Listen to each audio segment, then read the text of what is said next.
we're going to have a conversation. I'll be asking Richard questions, and he can come back at me as we go along. We'll talk for maybe 45 minutes or so, and then there'll be 45 minutes, roughly 45 minutes for Q&A. You can ask either one of us a question, and there's a roving microphone. So I'll begin by asking Richard a question. Okay. I'm a philosopher. I'm very interested in science and reason. I've worked a lot in the field of philosophy of religion. I've published papers in the philosophy of religion. But I've also become very interested in other beliefs of a supernatural and paranormal nature. And I find that when I have conversations with people about these kinds of topic, and when people begin to feel that perhaps what they believe is being threatened in some way, that science and or reason is beginning to encroach on their territory and perhaps is beginning to threaten the credibility of what they believe, that all sorts of smoke screens and manoeuvres are wheeled out. And one that was given to me just very recently, this week, a couple of days ago, when we were talking about what happens to us when we die, somebody accused me of being arrogant and prideful for suggesting that, you know, I might have quite a good idea about what happens to us when we die. Phrases like, well, there are more things in heaven and earth than are dreamt of in your philosophy tend to be wheeled out.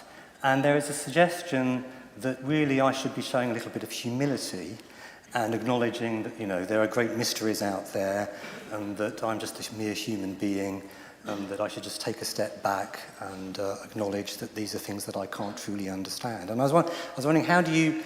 That's obviously very irritating, but I was wondering, what's a good response to that? And do you think there's any truth to it at all? That quotation from Hamlet, I was told the other day by a scholar of English, it may be that we get it wrong, and it's normally read, there are more things in heaven and earth, Horatio, than are dreamt of in your philosophy. Right. The suggestion is that Shakespeare's intention was, there are more things in heaven and earth, Horatio, than are dreamt of in your philosophy, where it's just a kind of, it just means philosophy generally, but that's an aside. Yes, it's obviously a thing that I very often meet. The lesson of history is that we should never be so arrogant as to think that present-day science is it, that present-day science knows everything, and that there's nothing more to be discovered.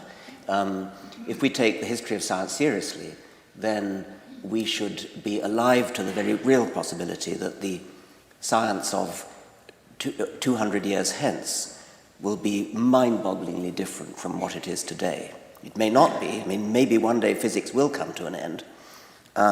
One day people really will be right when they say physics has come to an end. But it would be rash of anybody to say that. So my anticipation would be that if we could get into a time machine and come back in 100 years, 200 years, we would have our minds totally blown by the physics that we find, maybe even the biology that we find. But of course, it's totally illogical to say that because we don't yet know what the physics, what the science of the future is going to be, therefore, instead, we should put our trust in a Bronze Age document written by a gang of goat herds. Right.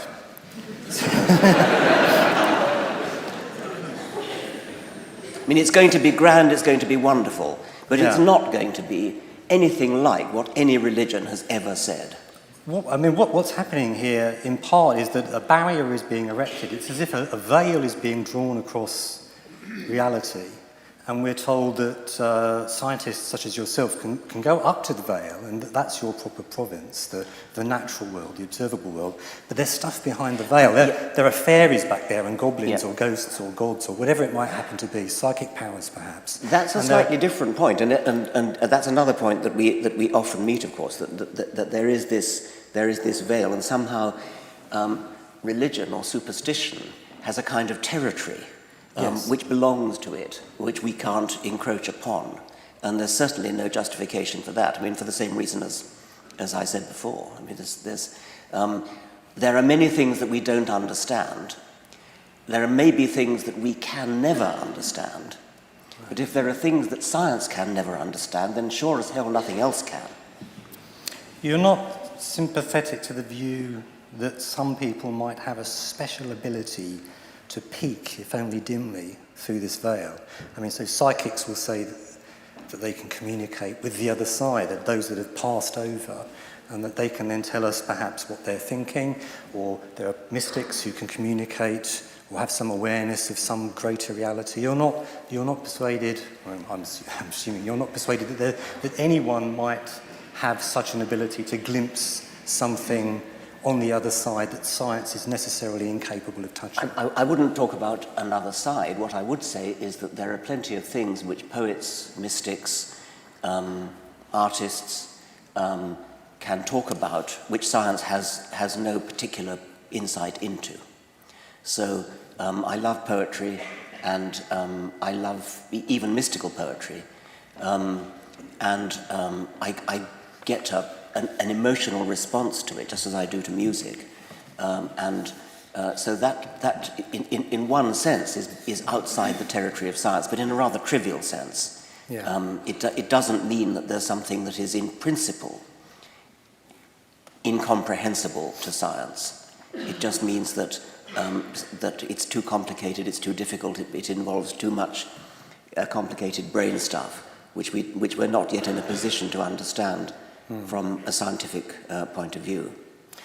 Yeah, I mean, the thing about what's behind the barrier is, although it may not be observable by us, I mean, claims about the unobserved often have observable consequences. So we're in a position to refute claims about the unobserved. Yeah, what would those be? What would those observable consequences be? Well, if it's a claim about psychic powers, for example. We can test that. Or the dead communicating with us in some way. Yeah, we can test that. All of these things are actually potentially testable. Yes. So it's not as if these things are immune to. No, that's true. I mean, if in parapsychology, it seems to me, actually can be a perfectly valid scientific enterprise. And that's interesting, because these things are testable. And funnily enough, the people best qualified to test them are often not scientists, but conjurers. Yes. Because they can see through the tricks, which people like psychics are pulling. Right. Let me ask you about some scientific investigation into unusual mental states. There's a little while ago, some time ago now, a chap called Persinger developed something called, which has come to be known as the God helmet. It's a helmet which you put on your head and which creates a fairly weak magnetic field. And the suggestion is that when you put on this helmet, some people have some interesting psychological states, some interesting experiences. Some people feel that there's some kind of presence in the room with them, and a small number of people claim that they're experiencing God whilst wearing the helmet. Now, I believe that you have worn, well, I know that you have worn the God helmet, and I was wondering if you could tell us a little bit about what that was like. I think it was the BBC, it was a television company, I think it was the BBC, flew me out to Canada to Dr. Persinger's lab to test it. It wasn't a very good test, it was just me, and the control was a local vicar. And the helmet, it's a modified motorcycle helmet, and it does indeed pass a magnetic field through your brain. You sit in a totally dark room, totally silent, it's all soundproofed, for an hour. And I think I probably drifted off to sleep. I'm not sure, but right. Afterwards, I was given. I mean, nothing happened. I didn't get any experience. I was greatly looking forward to it. I was hoping for some kind of mystical experience. I did not expect to see God. I mean, what I'd read about it before was that when people do see God under the Persinger helmet, the God that they see is the God they've been brought up with. Right. So if they're Roman Catholic, what they see is Virgin Mary's. And if they're Protestants, they see a different kind of God. If they're Muslims, they see Allah or Muhammad or something. I wasn't expecting to see any gods, but I was hoping for some kind of oneness with the universe and that kind of thing, like going on a drug trip. My friend Susan Blackmore actually testified that the Persinger helmet was even better than LSD. Oh. And, well, I've never taken LSD. I've been offered a trip, which I'm still debating whether to accept. Anyway, I experienced nothing, and I came out, and Dr. Persinger had been analysing my EEG rhythms while this was going on. And he told me he wasn't surprised that I didn't experience anything because my EEG rhythms were those of the 20% who don't experience it. I mean, there are about 80% get something, 20% get nothing, and I'm one of the 20%. The local vicar, who was my matched pair control, also claimed to have no experience when he came out. Right. But Dr. Persinger's EEG analysis showed that he was right in the extreme of the 80%. He was a prime subject.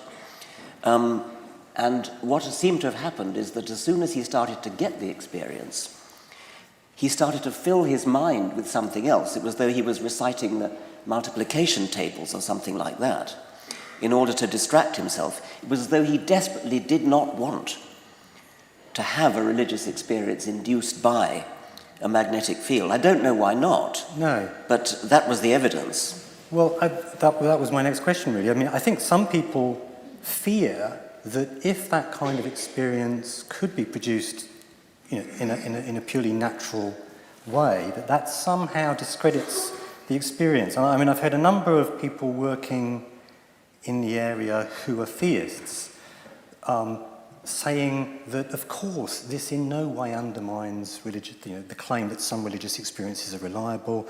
This is not any kind of threat to religious belief, because the mere fact that an experience can be produced naturalistically, that doesn't show that no one actually fails to have a genuine religious experience. If the helmet produces an experience, say, of listening to an orchestra, a wonderful and vivid illusion of listening to an orchestra, it wouldn't follow from the fact that the helmet could produce that experience that no one ever has listened to a real orchestra. Of course, that wouldn't follow. That's right. And so you find that people think that, or they want to say that this kind of research could not possibly threaten the credibility of theism, the credibility of certain kinds of religious experience. What would you say about that? I suppose that if people really are visited by angels in flowing robes, then the angels in flowing robes would have to influence the nervous system. And so there must be something in the nervous system which is capable of seeing angels, and therefore it wouldn't be totally surprising if magnetic fields could tickle that in the same way as the point you've just made, that the illusion of listening to an orchestra could be stimulated by stimulating the brain in some way. So it doesn't seem to me to be a knockdown case in either direction, but I sort of can see that if you wanted to believe that you'd had a vision, you might be a little bit disturbed if you thought it could be invoked at any time by a magnetic field, maybe in somebody else, maybe. I mean, I think that. I mean, maybe the threat here, so far as theism is concerned, if there is a threat, is that many people point to their own experience and to the experience of many other people and say, this gives me good grounds for thinking that there's something to it, that my experience is of something real. But if we could show that these experiences can be produced in an entirely natural way, we can say that people are going to have these kind of experiences anyway, whether or not there's any truth to them, then that completely undercuts that kind of experience so far as providing evidence for the truth of theism is concerned. So in fact, there is some threat to theism there, despite it no doubt being true that the mere fact that you can induce an experience doesn't show that no one has never had the real thing. I mean, I can't imagine what a non-natural cause would even be. It seems to me to be an incoherent idea. Right. Okay.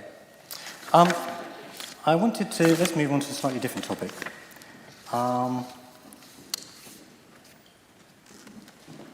And that's which I've got an interest in. I wrote a book a little while ago about faith schools and moral and religious education.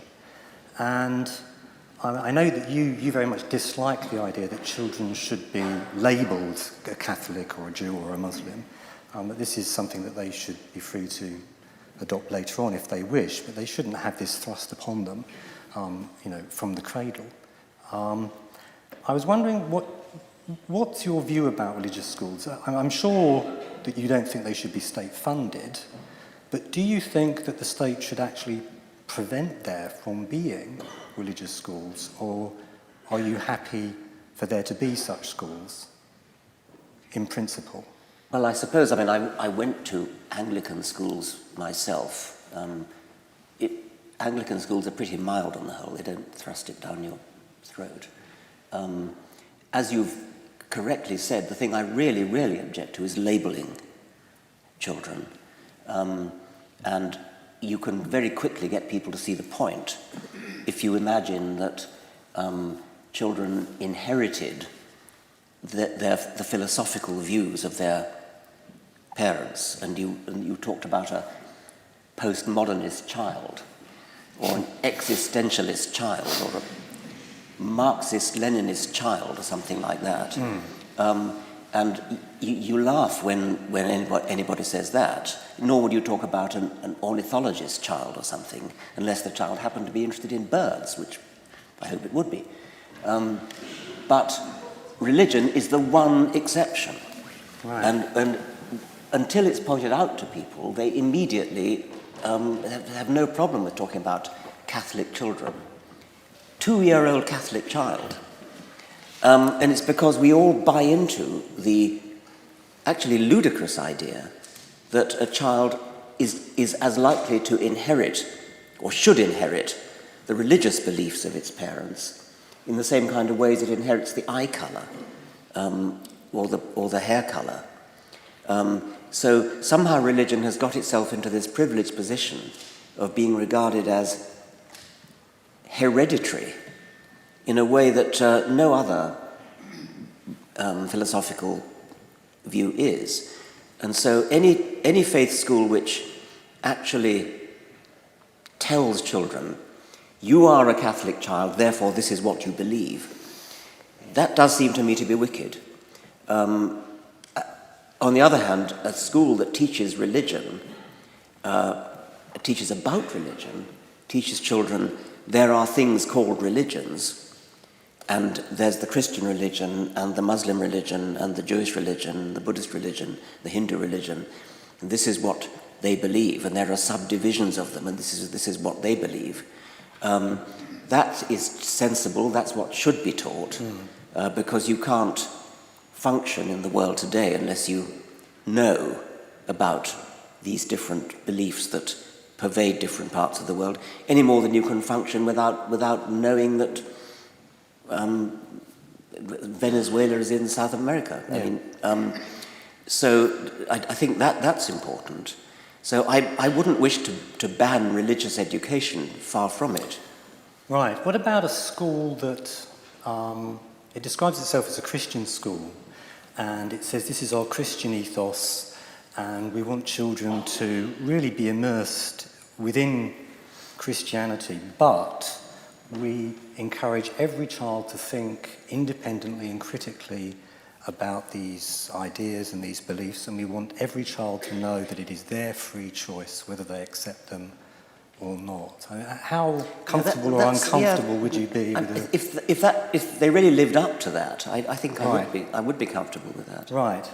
I mean, so would I, in fact. I mean, I think probably what I really have a problem with is not religious schools at all. It's authoritarian schools. I mean, if schools started opening up and down the country that were political schools, exactly, the Marxist schools and neoconservative schools, and if each day started with a rousing political anthem, and if the schools selected on the basis of the parents' political beliefs, and if there was portraits of political leaders beaming down from the classroom walls, and if each day had involved some learning of the political tenets of the some doctrine, we would all be outraged. I mean, you've hit the nail on the head. That's exactly right. Now, if you just cross out political and write religious, you'll find there are schools like that up and down the country, and those are the schools that I would have a problem with. Yeah. But I had just as much a problem with the political equivalent. It's not so much the religious. But there isn't a political equivalent. That's the point. Right. Yeah, I mean, and that's exactly the point you've made. That if there were schools that taught a political ideology,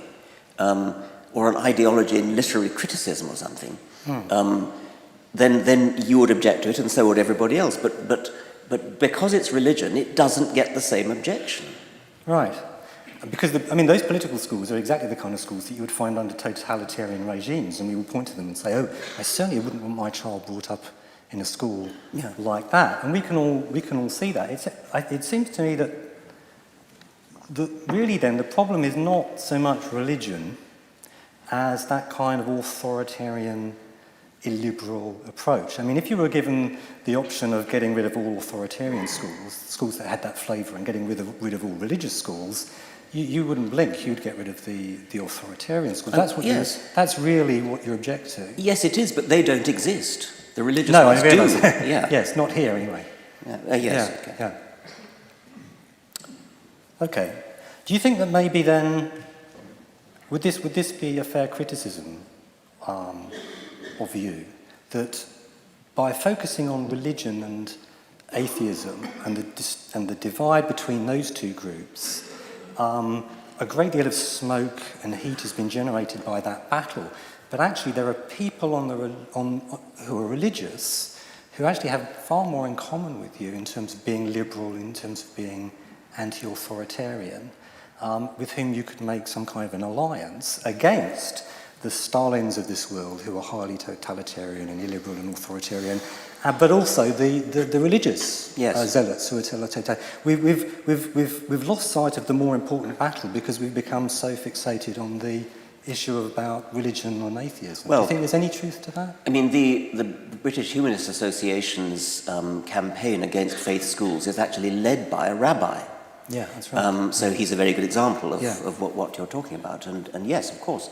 And I keep coming back to the point that at least in Britain, we don't have Marxist schools or Nazi schools or postmodernist schools. But you would be no less, of course you would be no less against them. I'd be just as strongly against them, yes.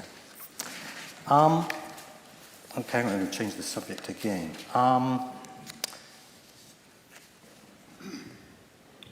Do you think that, talking about reasonableness and reasonable belief, do you think that in order to hold a reasonable belief, that belief, you should be in a position to show that there's evidence to support it in order for it to qualify as a reasonable belief? I think I do, if we're talking about beliefs about the real world. I mean, I wouldn't wish that an essay about the interpretation of Romeo and Juliet should be defensible by scientific means. That's a different ballgame. Right. But if we're talking about reasonable beliefs being beliefs about the real world, which would include not just science, but pseudoscience like astrology and homeopathy and things like that, I think that it's very, very important that the only reason to believe anything in that realm is evidence. And evidence has to be properly assessed, and science has provided the means to do it. Right. Including statistics and logic and the various tools of thinking that have been developed over the years. Right. There was a philosopher called Clifford who said it is always wrong. It is wrong always and everywhere to believe anything on the basis of insufficient evidence. Maybe that's close to your view. But that view is often criticised by theists, but not just by theists. I mean, I'm not entirely comfortable with it either. I mean, there's an obvious regress problem looming if you insist that every belief is supported by a piece of evidence before that belief can qualify as being reasonable, because if the evidence is another belief, and presumably it would have to be, then that belief will in turn require another belief to provide the evidence for its truth and so on. And so you generate a kind of a But it's not a an infinite regress, doesn't it terminate at some point? Well, it will have to terminate with beliefs which are reasonable, not because they are held on the basis of evidence. I don't see why that should be. Just because a belief is held on the basis of another belief, and maybe the fourth order one is then supported by evidence. But if that evidence is itself in the form of a belief, Well, I mean, but my evidence for thinking that, yeah, what would be an example? well, let me put it like this. I mean, perhaps if there is a regress looming here, and some people think there is, perhaps the way out of the regress is to say that sometimes it's reasonable to hold a belief if it just immediately and directly seems to be the case that such and such. So there's a glass of water on the table in front of me, and I'm just, I can see it there, and it's reasonable for me to believe that it's there, and I'm not inferring that the glass is there on the basis of any kind of evidence. This is just the belief that I now immediately have. It's not a belief I arrive at on the basis of some kind of bit of procedural reasoning. No, you can see it, just as a scientist can see his instruments. Right. I mean, when you're a physicist and you're doing an experiment and you read the voltmeter, you're using your eyes to read the voltmeter, which is the same as I'm using my eyes to see that there's a glass here. Okay. Well, maybe, I'll just leave that thought and come back to it in a minute.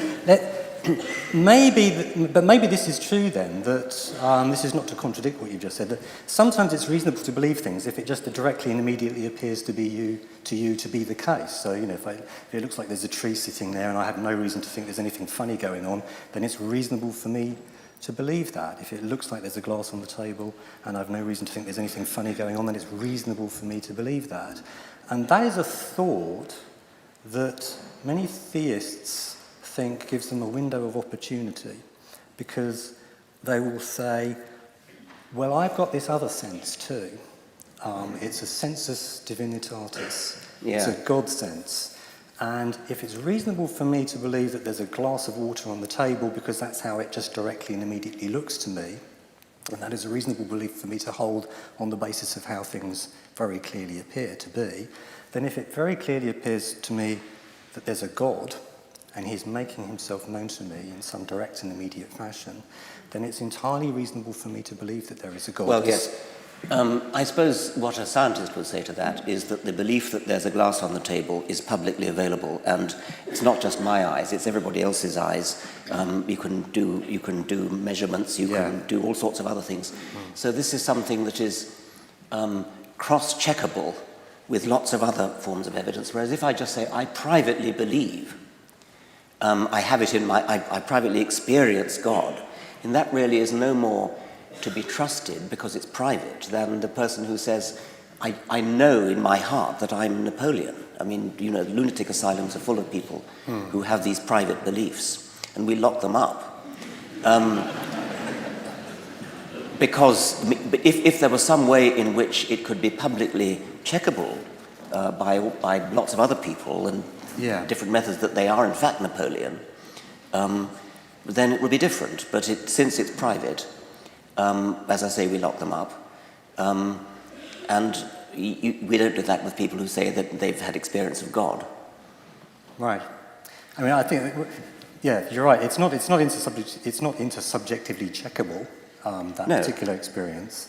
And also, we know that people have a great many such experiences, and that very many of them must be unreliable because they contradict each other very often. They have different kinds of God experience. Yes. And we also know that they are very much a product of the power of suggestion to a very large extent. I mean, just in the same way that reports of alien abduction tend to stop at certain national borders, so the Mexican border, for example, you don't find many people being abducted below that. So certain religious experiences tend to stop at certain borders. They are a product of the power of suggestion, of culture, yeah. and so on. And once you know that that is largely responsible for producing these kind of experiences, that surely throws all of them into very significant doubt. So even if you think you're having a good experience right now, you have good grounds for questioning whether that is actually a reliable experience. I mean, you haven't raised this point, but it's a point people often do raise, that you know, I know that my wife loves me, you know that your wife loves you, and things like that. As though that were not based on evidence. And of course it is based on evidence. It's based upon all sorts of little signs and traces and looks and catches in the voice and things like that, which are evidence. They're not meter readings, but they are evidence. And they're sometimes wrong. Yes. How are we doing? Let's see. I've got a little bit more time. I'm a philosopher, and I know that Richard is a little bit sceptical about philosophy, the value of philosophy. I don't think we're quite, in his mind, in the same camp as the theologians, the philosophers. Well, no, I don't know why you think that, actually. But, oh, really? Okay. I mean, you're right about theology. I mean, I don't think theology is a subject at all. I mean, I don't think it belongs in a university. Right. I mean, I do think that theologians who study biblical history and biblical literature and things, I mean, that's a proper subject. But those who study the theology of the transubstantiation or the incarnation or something, I mean, that is not a subject. However, philosophy does seem to me to be a subject, so carry on. Well, okay, I'm reassured. I thought, I mean, I think there are questions that reach beyond science, which are often, though not always, or at least in some cases, they are answerable other than by means of some kind of scientific investigation. And it seems by to me, pure thought, you mean? Yeah. By I mean, and you know, here's a trivial example. You know, somebody might say, could my great-grandmother's uncle's grandson fail to be my second cousin once removed? Now, you don't have to do any empirical research to figure that out. You just need to sit in your armchair with your eyes closed and have a good think and unpack the concepts and figure out the relations between the concepts, and then you can figure out whether or not it's true. Yes. So there's a kind of a role for conceptual investigation, which can answer questions, and you're doing it from the comfort of your armchair without engaging in any kind of scientific inquiry. I still call it science. I mean, that question about whether your great-grandmother's second cousin and so on, that's something that you get out a pencil and paper and you draw it out.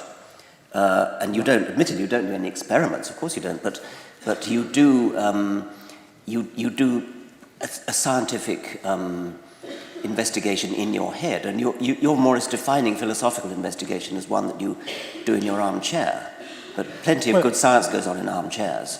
Right. I mean, there are some very famous scientific thought experiments, aren't there? There's the Galileo and his two balls.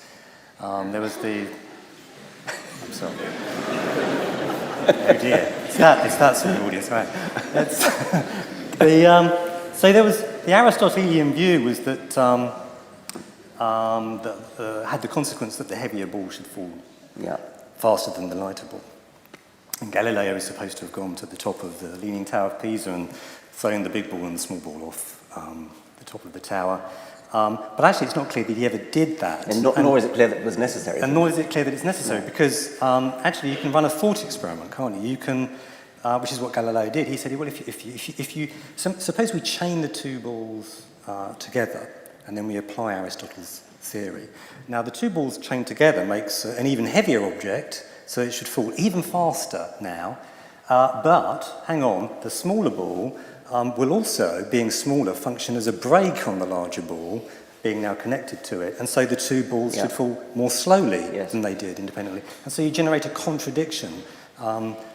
Aristotle's theory, with just one or two little additional clauses about what happens when you tie things together with chains, produces a contradiction. And so you know, without doing any science, that Aristotle's theory cannot be true. You can do it from the comfort of your armchair. Yes. So you're happy with that as an activity? But I call it science. You call it science? Yes. It may be that I'm going to turn out to be a scientist. Well, of course you are.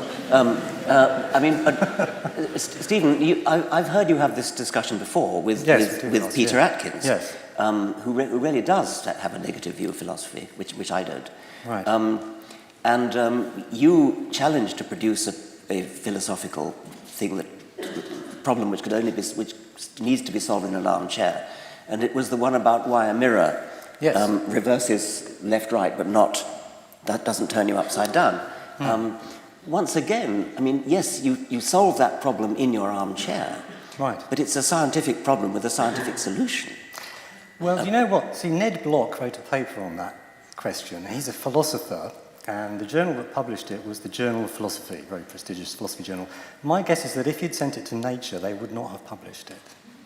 They would have said, why have you sent this to us? There's no empirical content here. This is just... No, they might not... I don't think they'd have rejected it because there's no empirical content. I think they'd have rejected it because they just said it's a trivial problem. By the way, if you want to know how to solve that problem, the first step is to forget about mirrors and just get a sheet of glass, a glass door, right. a shop door that has open written there, and you go around the other side and it says Nepo. It's much easier to solve it for the glass door than it is for the mirror. And I think it's simply that when you go from one side of the door to the other, you go like that. Yeah. You don't go like that. I mean, if there was a planet where people habitually went through doors by turning somersaults over the top, so that the way then it would indeed turn it upside down rather than left to right. Yeah. That's about half of the explanation. There's a bit more, but I'm not going to get into that. But that's exactly right. Yeah, that is the explanation. It's conceptual work. It's armchair philosophy, and it could have been done in ancient Greece by Plato, who actually thought about the problem and came up with a terrible solution. It could have been done back then, even before the development of the scientific method. I mean, this was something that could have been solved from the comfort of one's I think we're bandying words here because, it seems to me that that's armchair science. Actually, Darwin could have been, Darwin's theory of natural selection could have been done from the comfort of an armchair too. Aristotle could have done it, but he didn't. But you don't actually need to go around the world on the Beagle. You don't need to go to Galapagos in order to solve the problem of natural selection. You could do it from an armchair. So the fact that it didn't happen is just... it's historically interesting that it had to wait to the 19th century and for two, possibly more, naturalists to solve it rather than philosophers. So what I find frustrating sometimes as a philosopher is that scientists will say, oh, the mind-body problem, we'll sort that out for you, the mind-body problem. We'll just, do more work, create more elaborate empirical theories, and we'll sort out the mind-body problem. We don't need any philosophers on board.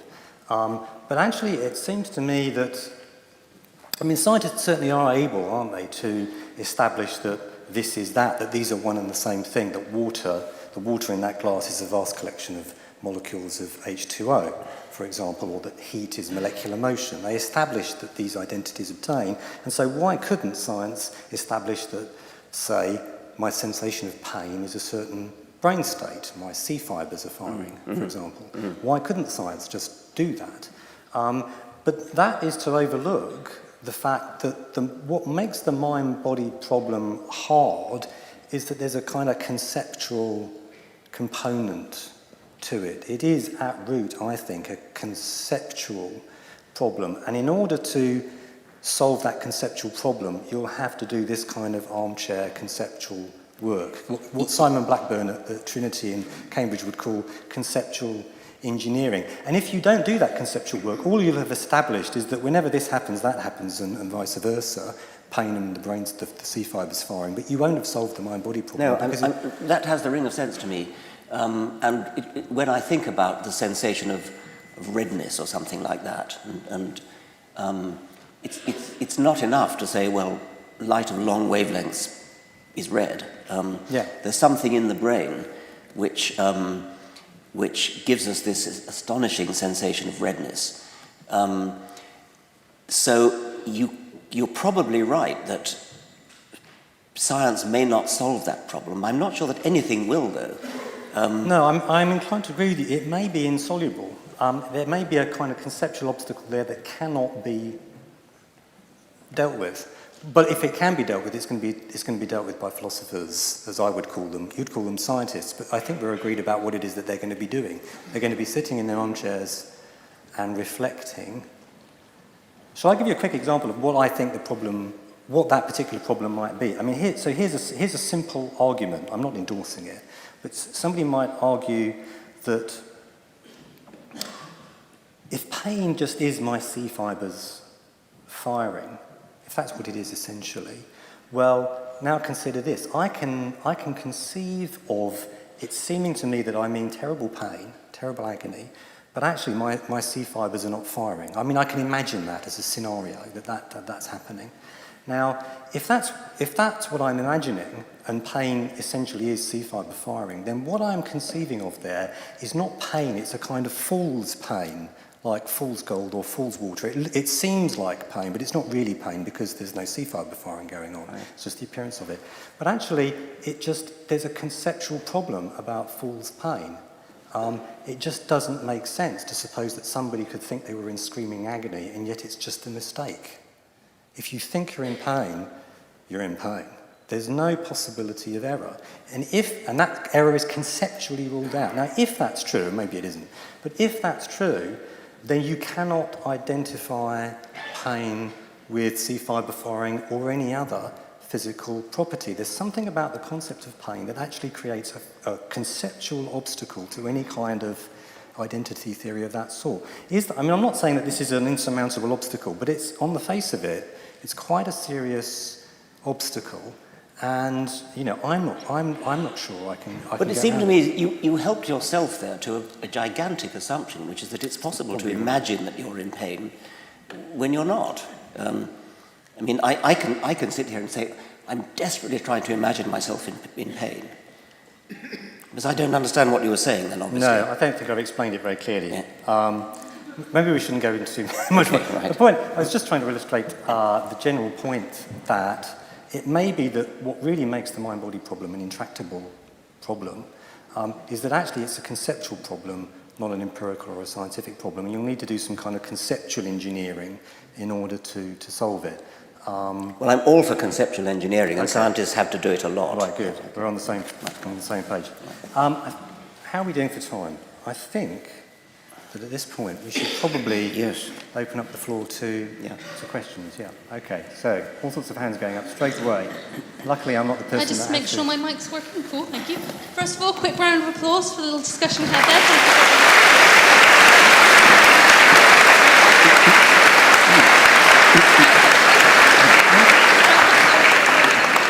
there. Okay, we're going to do a few moments of questions. We're going to try and stop by 9, if not a little bit beforehand. First of all, anyone in the top crescent and this middle one, if you want to ask a question, please ask you come down onto the bottom floor and stand by the door, because we're not going to be able to get this mic up to you. Okay? So if anyone wants that, please make your way down now.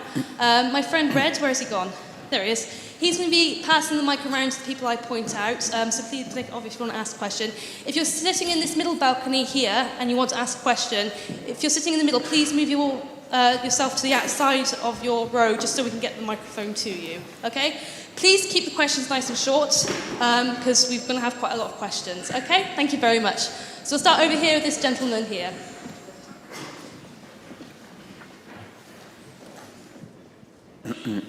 Thank you very much for such an interesting conversation. You touched briefly on this area during your conversation. There's a lot of talk about the scientific method, and it seems to me that your idea of empirical investigation in terms of ascertaining the truth value of something harks back to a time maybe 100 years ago in which logical positivism was at the forefront of the philosophy of science. Philosophy of science has been plagued by problems of induction and actually what is the scientific method ever since.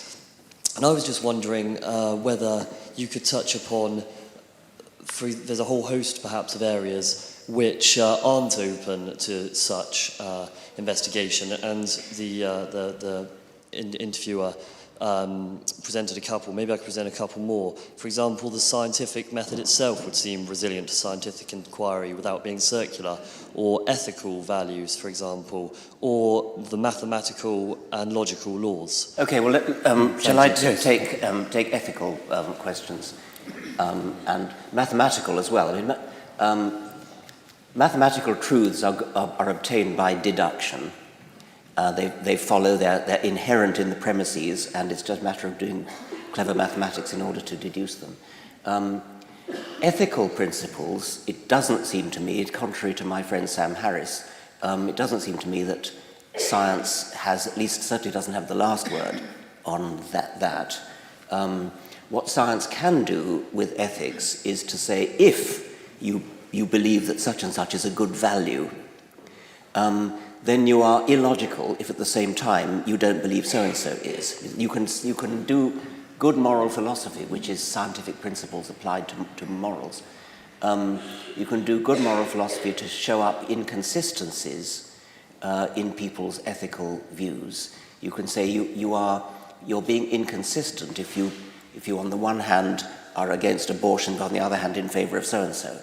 Or you can point out to people those inconsistencies. So I think there's a lot that you can do with the scientific style of reasoning with ethics.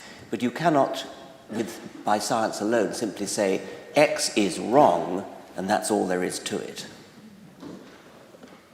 which religious people claim to be able to do, but without any basis as far as I can see. No, that was a good answer. I have two questions, one for each of you.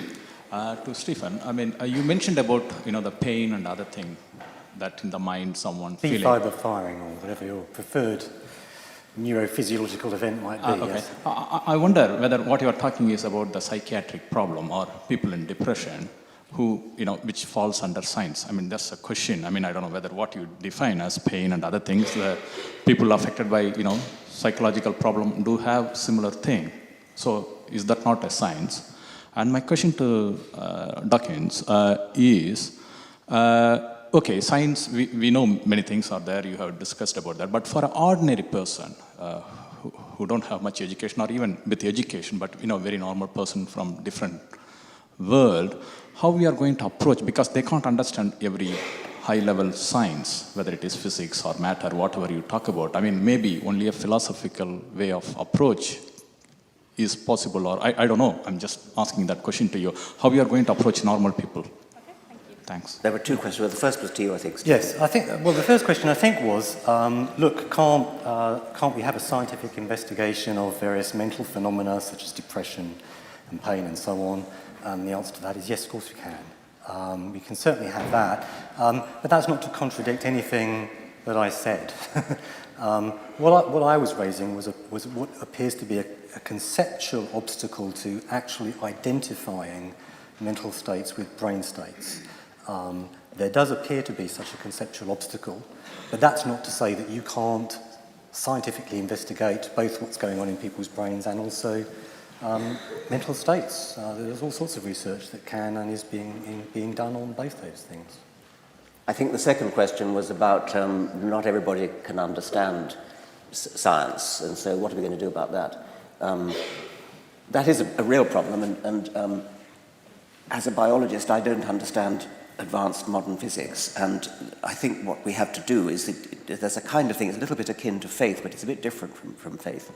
You say, I don't understand what physicists are talking about, but I know that physicists are subject to the discipline of the scientific method. I know that they're subject to the discipline of peer review in their papers. I know that if they do an experiment which is dodgy, that somebody else is going to come along and do the same experiment later and get a different result. I know that there are other very clever physicists who are checking their mathematics. So there is a kind of faith in one's fellow scientists, but it's a faith that's based upon evidence. It's based upon the knowledge that these two in their own field of science are using the same scientific method, the same criteria for judging and evaluating the science.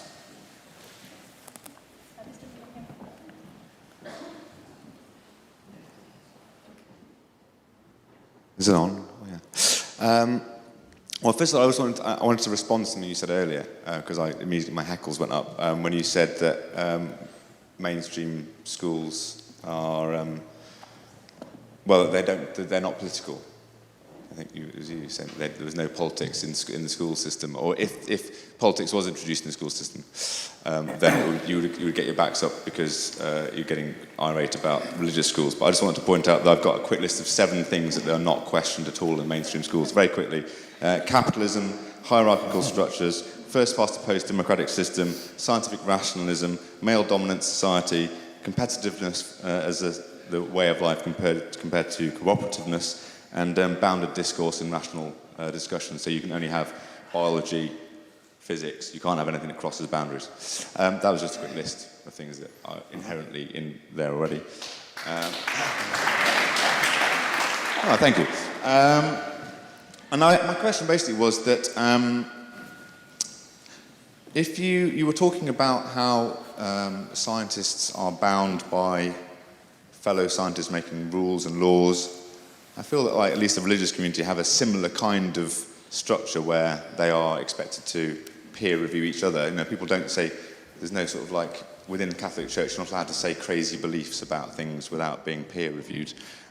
My question really relied on thinking about the Higgs boson, which is that only a handful of people can actually identify whether the results that appear on screens are a Higgs boson or not a Higgs boson.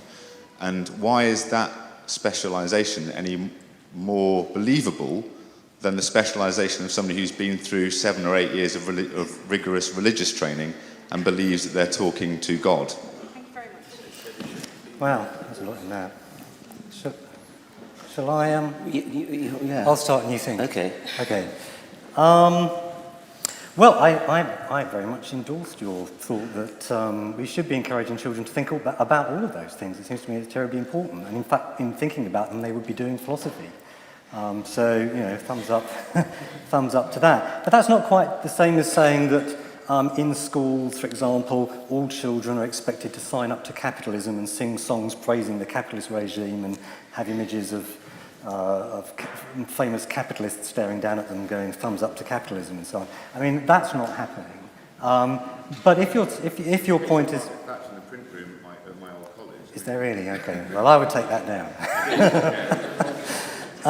So, yeah, the point we were making, I think, excuse me, was that there shouldn't, you know, we should not be taking a particular political philosophy and presenting it in that kind of way, using those kind of highly manipulative methods in order to try and get children to accept it. And so, to some extent, you know, there may be some truth to the suggestion that actually, to some extent, we are doing that.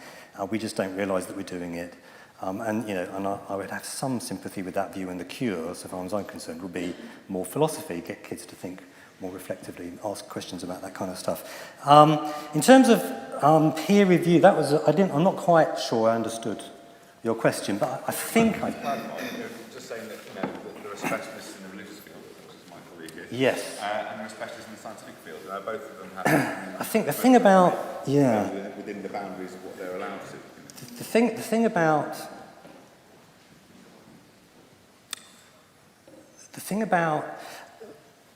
I mean, I think that in order to say that you're acquiring a skill and you're getting better at it, right, you need some objective standard against which you can check how well you're doing, right? So if you're on a rifle range, you're trying to become a good marksman, you keep firing at the target. The way in which you get better is you check the target, something objective against you can see how well you're doing, right? But if the target disappears every time you pull the trigger, you're never going to get any better, you're never going to acquire any skill.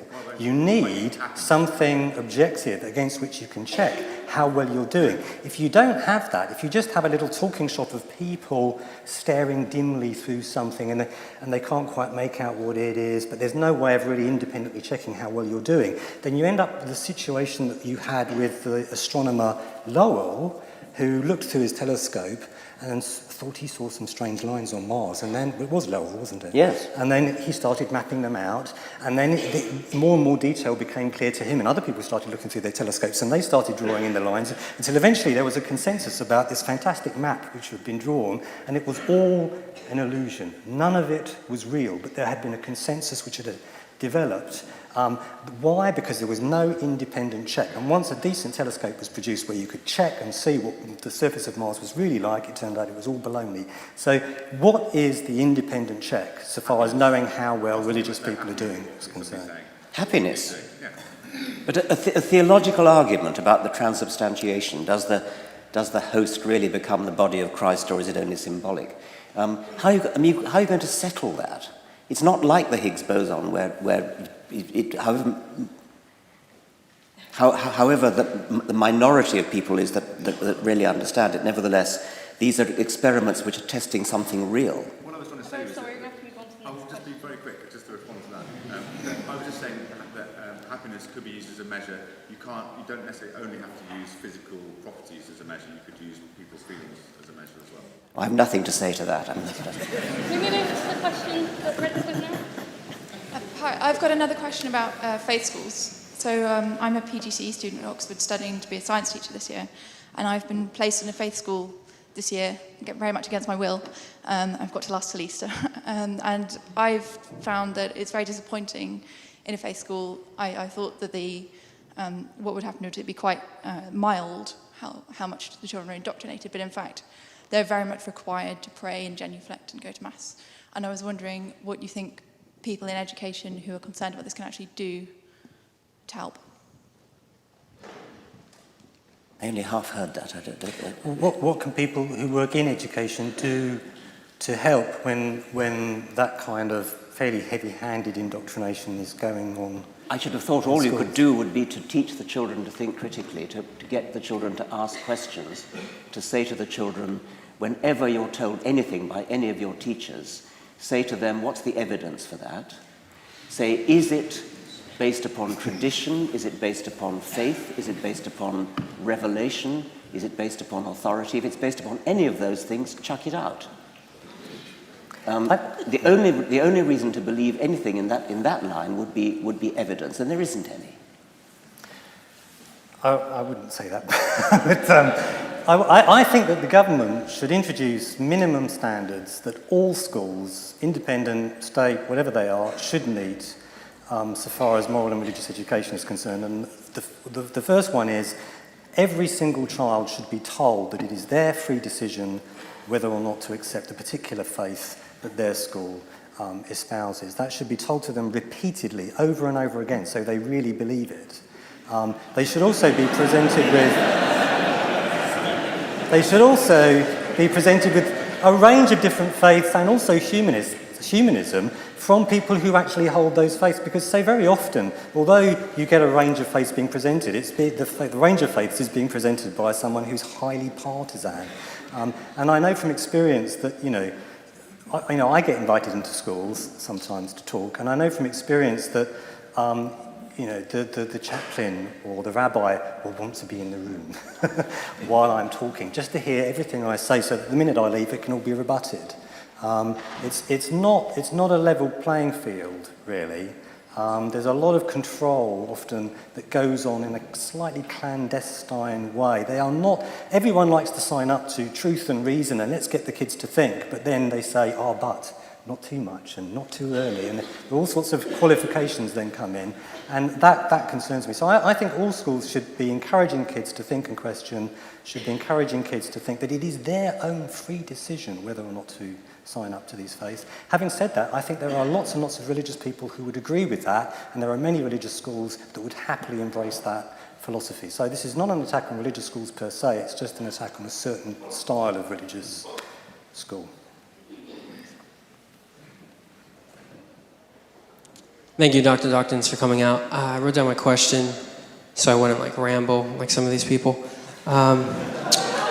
I recently watched your interview with Dr. Ben Stein, and when he asked you if intelligent design is possible, you said that it could be possible through some intelligent life force like aliens or something like that. Do you think that is a more probable explanation than evidence for God? And if so, what is your evidence? Why did you come to that conclusion? That's a very interesting event that happened. I was interviewed by this man whom I later discovered was called Ben Stein. I'd never actually heard of him before. I was invited to go on that program along with several other scientists, and we were told this was going to be an objective discussion of the whole issue of intelligent design. We were not told that it was a propaganda exercise, which it turned out to be. I was asked the question you said, could I imagine any circumstances in which life on this planet could be intelligently designed? Now, if you've read the intelligent design literature, you will know that the leading proponents of it, people like Dembski, are very keen to distance themselves from God. When they're talking to their own people, they talk about God all the time. But when they're talking about to scientists, they will say, we don't know who the designer is. All we want to do is to show scientifically that there's evidence for design. And so they are very keen to try to find alternative designers who are not God. When Ben Stein asked me that question, could I imagine any circumstances in which life on this planet could be intelligently designed, I bent over backwards to try to think of a positive answer. The only answer I could think of, and it's a very, very improbable answer, it's one that I do not for one moment believe, the only conceivable way in which life on this planet could be intelligently designed would be if it was designed by an alien from outer space who had evolved by something like the Darwinian process, or if he'd been designed, then ultimately that regress has got to be stopped by something like the Darwinian process. That's what I meant to say. I think that's actually what I did say, though that bit, of course, was cut, along with lots of other things. Ben Stein, when I had said, it's highly improbable, but if you really, really twist my arm to try to think of a way in which life on this planet could be intelligently designed, if you twist my arm, then I will say possibly designed by some evolved life form on another planet. What did Ben Stein do? He cut out that bit. He said, wait a minute. Dawkins believes in little green men. That's what went out with your friend Ben Stein. Thank you. Next question. So, the latest and greatest in faith news is the Pope is, of course, resigning. Allegations have come out today that he approached the Italian president for possible immunity towards court procedures for the Catholic child molestation cases and child abuse.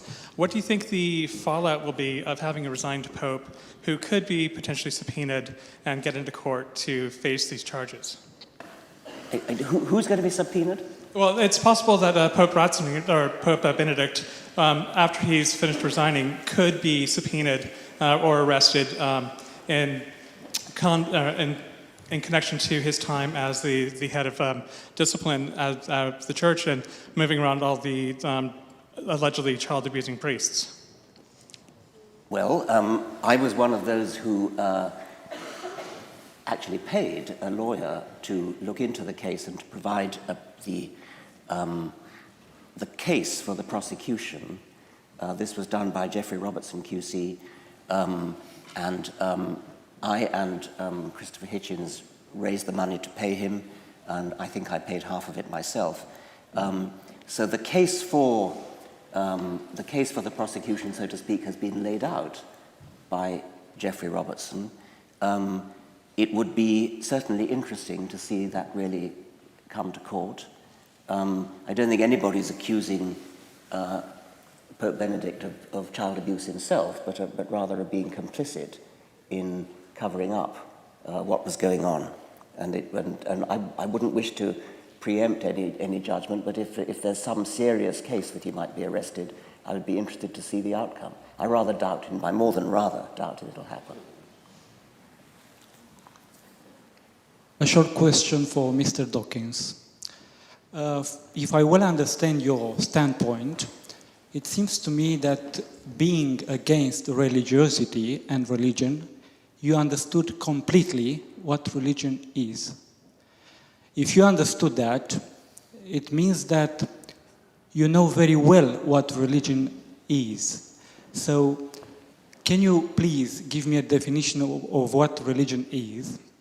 And if you have it, I must tell you something that we, who are in a precarious condition of being believers, we don't know what religion is.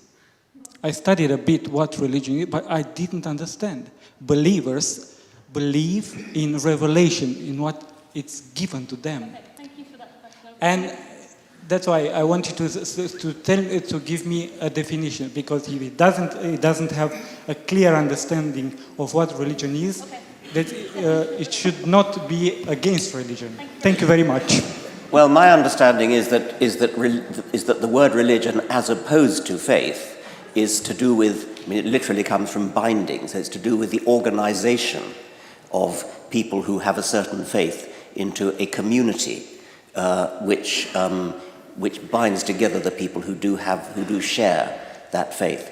I'm not that interested, actually, in the distinction between religion and faith. I think that faith is one of the great evils in the world, and to the extent that religion organizes faith, it's part of that.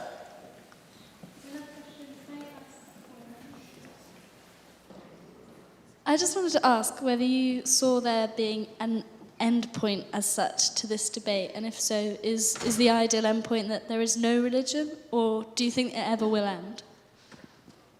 This is a question about looking into the future and seeing what might happen in human society with respect to religion. Will religion eventually disappear? And you're not asking me what I hope, you're asking me what I expect. Well, perhaps both? Well, obviously, you know what I hope.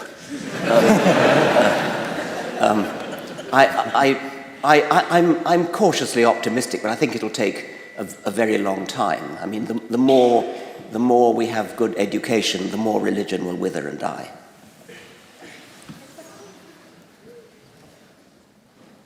Thank you for everything. 2 years ago, I attended a conference in Stockholm, a conference which takes place annually.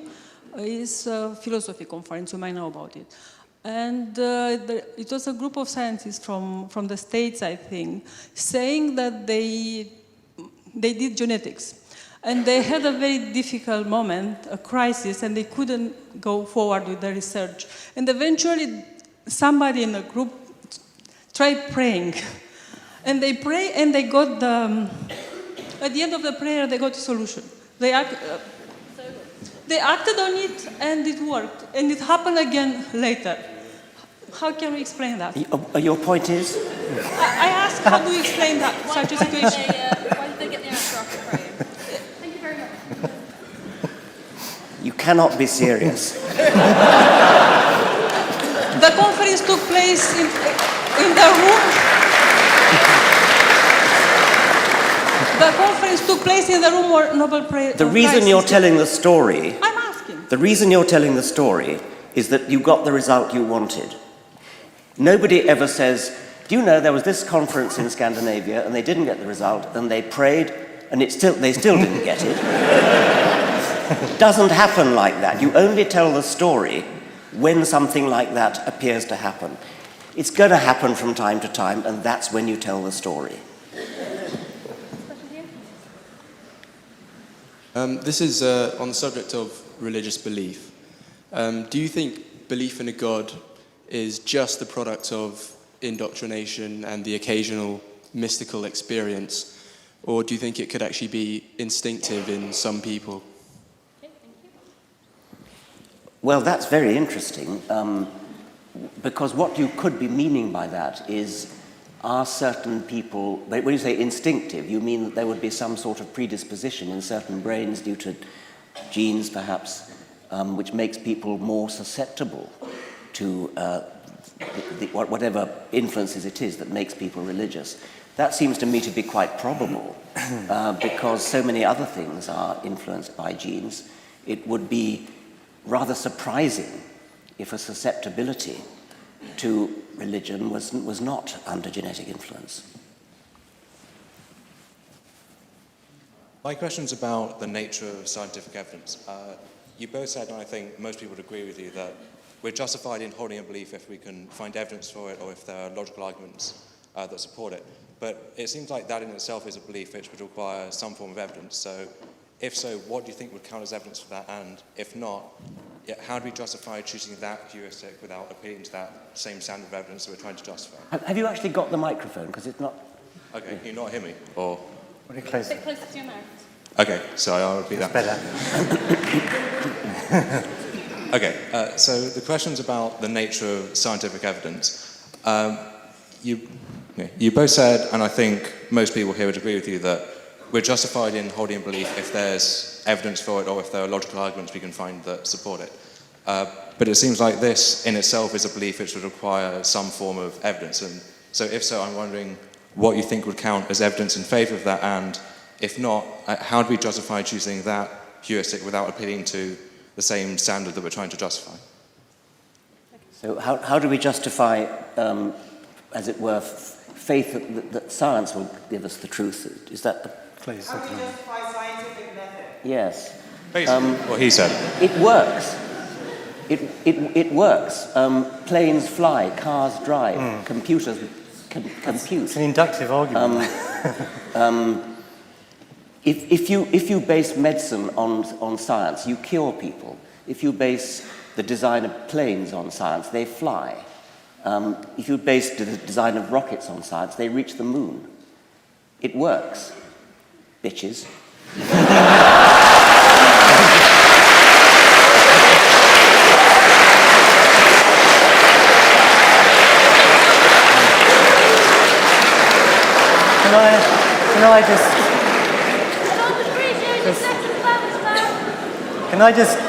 I didn't say, just to clarify, I didn't say that a belief is reasonable only if it's based on evidence or some kind of rational argument. In fact, I questioned that, and I don't believe it's true. But that's another long story. We won't open that can of worms. Thank you very much. Just after Christmas, we went to London and saw the scroll of Jack Kerouac's On the Road, which you may know was sort of pasted by him so that he could sort of type out the whole thing in a sort of creative frenzy. And I was thinking in a way that this was a kind of a revolt against rationalism and a kind of element of spirit that shows that people will actually not, even if religions are all gone, they won't be completely satisfied with a purely religious, a purely rational and scientific society. What do you think about that? Not a lot, really. Shall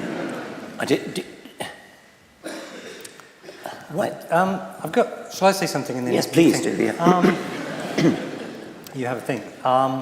So the last few questions, not yours quite so much actually, but there's the way in which the conversation appears to be heading at this point is, or the thoughts that appear to be raised are what I've called. I wrote a book called. I plugged my book. I wrote a book called Believing Bullshit, and in that book there's a chapter called Going Nuclear. And going nuclear is a strategy that people employ in an argument when they suddenly realise that the tide of rationality is going against them. And then they reach for the nuclear button. And the nuclear button is is usually a sceptical argument. It's either a relativist argument or a sceptical argument. In a religious context, it's almost always a sceptical argument. They will run some kind of argument for why reason itself is untrustworthy, cannot be justified. There's some kind of circularity involved in any attempt to provide a justification for reason, because you will be using reason, and thus the justification will be wholly circular. And there you go then. Reason is just another faith position, they say, and all of your arguments count for nothing now It's all been laid waste. Every position is as reasonable or unreasonable as every other. And then having devastated everything, they walk out the room fast, leaving you to clear up that mess. And that is an intellectually dishonest strategy for people to adopt if they trust reason on a day-to-day basis and in fact in every other corner of their lives, which they do. And in fact you generally find they will use reason in their argument up until the point where they realise they're losing, and only then do they press the nuclear button. So they do not do it in good faith. They are simply applying a certain sophisticated philosophical puzzle and to generate as much dust and confusion as they possibly can in order to get out of the room fast, leaving you to clear up the mess. And you can be damn sure that as soon as they're out, as soon as they've made their escape, they'll be using reason again. Well, they need reason to open the door. I mean, yes. And of course, they'll be using reason in order to undermine reason. So it's an intellectually dishonest strategy. People ought not to do that. Do not use reason. Trust your life to reason, which you do on a daily basis, all of you. But then, when you find yourself cornered in a particular area, such as religious belief, say, suddenly start reaching for the nuclear button on reason and saying, oh, reason is just another faith position too. You don't really believe that. So it's intellectually dishonest. I don't think you were necessarily doing that, though. I'm pointing, you were the last person to speak, and maybe that wasn't quite fair. Yeah, sorry. Hi, thank you very much. I thought the point you made earlier, Richard Dawkins, is very interesting about how science allows us to show whether morals are inconsistent or consistent. But as our society and technologies are advancing, we're becoming more and more, I guess, scientifically caught up with ethics as well in how we progress. And I was just wondering, how do you personally determine the foundation for your morals and ethics when, as you say, science can't tell us what is right or wrong at a fundamental level, it can only tell us what's consistent? And how do you think as a society we should be progressing with determining what's acceptable or unacceptable, or what we should be placing our values and our energy and our time on as a society of people? And if it's just based on feelings of what it feels okay for someone at the bottom line, is that really justified, and what does that really mean? Yes. Stephen will correct me if I'm wrong, but I think that the position that I would take in moral philosophy would be called consequentialism. That's a term, isn't it? Yeah. To me, when I'm faced with a moral dilemma, I would ask a question like, who suffers? Or how can we increase happiness? And I would then have to ask subsidiary questions like, well, whose happiness are we talking about? Is it only human happiness? Or are we talking about the happiness of any sentient being? This is an interesting question which science bears upon, because if you're talking about non-human animals, then a question like, do they have brains like ours? Is it likely that they suffer in the same kind of way as we do?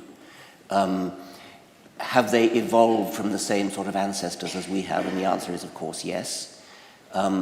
If you want to base your morality, as many people do, on a rigid wall of separation between our species, Homo sapiens, and all others, then science again immediately steps in and says, well, hang on, at what point in the evolution of humans would you erect that barrier?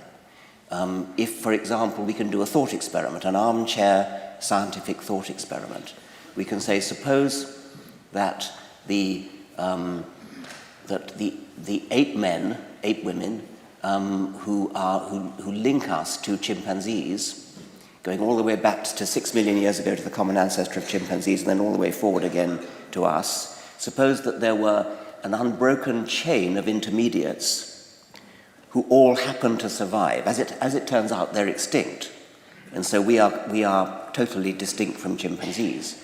But if they hadn't, by the sheer accident, gone extinct, then there would be an unbroken chain of interbreeding intermediates, and I mean interbreeding, between us and chimpanzees. So the only way in which to erect a morality that was human-based and distinguished so-called animals from humans would be to have apartheid-like courts to decide whether so-and-so passes for human or not, as they had in South Africa with passes for white. So science can't tell you what's morally wrong and right, but what it can do is you can do scientific thought experiments, and you can show up the problems in your moral thinking, in your ethical thinking, by doing such thought experiments. And the same thing with the progression of embryos when talking about abortion, that kind of thing. Next question? It seems to be your standpoint that religion and science are at loggerheads, but you say there's questions that religion can't answer, and there's also questions that science can't answer. Do you not see that science is just the new religion, let's say, that shows people how to act in social situations, and I guess hierarchy and things like that? No. You have faith in science, and you said no, that is the I think that the science is very different because it is based upon evidence. I think it would be completely wrong to say that science is like a religion. Science certainly does answer some of the questions that historically religion aspired to answer, questions of origins, questions of where we all come from. And so there are some deep and interesting questions that historically religion attempted to answer but answered wrongly. And science now attempts to answer and is getting the right answers and may not have them all yet, but is progressing in that direction. I don't think there's any basis for that kind of rather facile comparison. Okay. I'm going to take 3 more questions and then we're going to stop. So we take all in a row and then allow Stephen Rich to answer them all. So this gentleman here standing at the back first. I've got a question for Professor Dawkins. So, based on your argumentation, I didn't see a difference between God and love, because you said, say, if God reveals himself to me and I believe in God, this evidence is not publicly available, like a glass of water, for example. So say that's not true. On the other hand, if you say I've got a wife and I believe my wife loves me, because you say it's evidence that she's got some facial expressions or something along the lines of that. But I think that's actually the same kind of revelation, because if other people see the expression my wife has when she looks at me, they don't see any love, probably. But I see the love because but they probably see it differently, I guess. So, yeah, okay. So I see the love because it kind of, do you know what I mean? It's kind of like, yes. It's a relation by itself. It's a clever point. What you're saying is that my point about Napoleon, about people who think they're Napoleon, that's private, and we say, and we lock them up. What you're saying is that somebody who says his wife loves him, he's the only person who thinks his wife loves him. Nobody else believes it, because they don't see the private little looks and squeezes and things like that. I think although I call it clever, I think it's actually, you can kind of break it down. I mean, that sort of evidence is susceptible to investigation by other people if they look hard enough. They usually don't bother. Whatever the cues are that tell you that your wife loves you, those are in principle investigable by other people. And you could be wrong, as I said before. 2 more questions.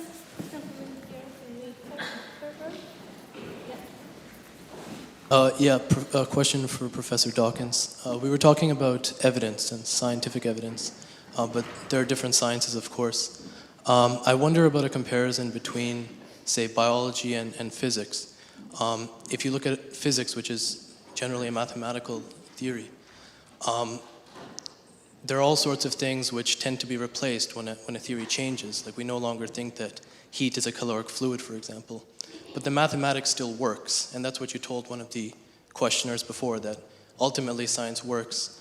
Now, when it comes to something like evolution, on the other hand, it seems to be of a different kind. It seems to be an explanatory theory, which sort of unifies seemingly disparate phenomena. But when there's theory change, what will be preserved on a theory which is not a theory which makes predictions, or does it make predictions?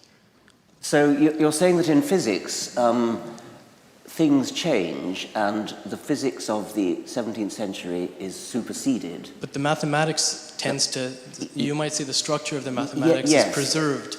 The mathematics is preserved in the sense that, for example, Newton's theory of gravitation, which never was a theory of gravitation, just simply was a limited case. An empirical law, the mathematics of which gives approximately the right answer. Then you came on to evolution, where I suppose it's fair to say that is not going to be superseded in the same way. This is. Are you saying that this is definitely true and is not going to?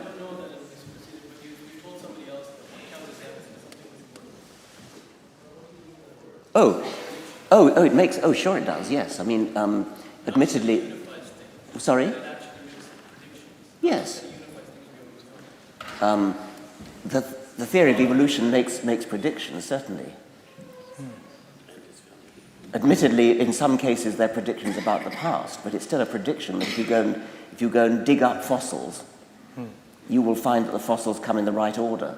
For instance, I mean that's a prediction.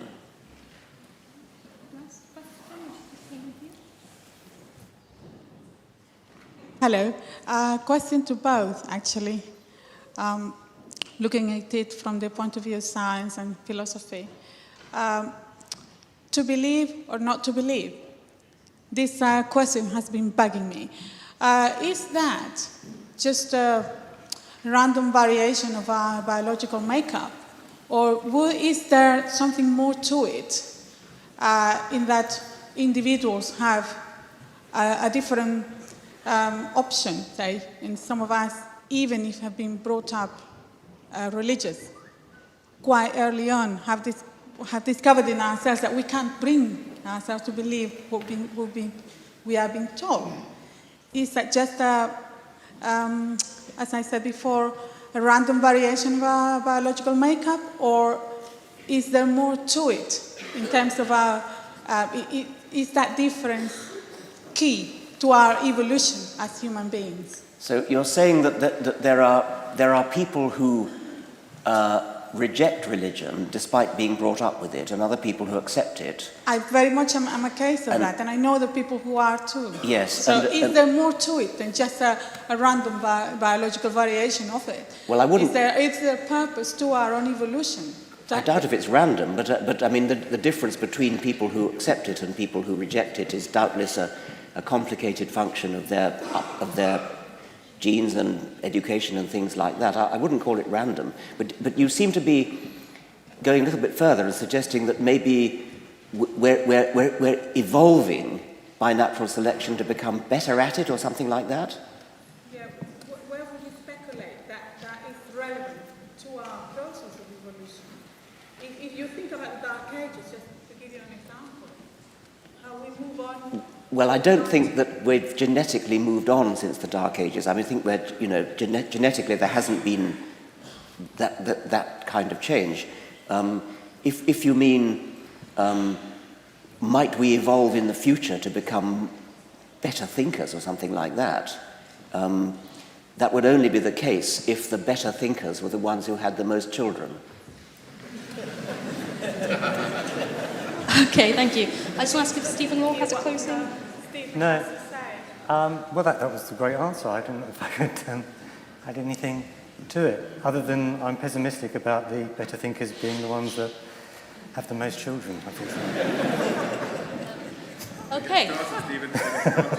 That closes the main part of the event. A tradition is to give our speakers a T-shirt, so thank you very much for being here and taking part.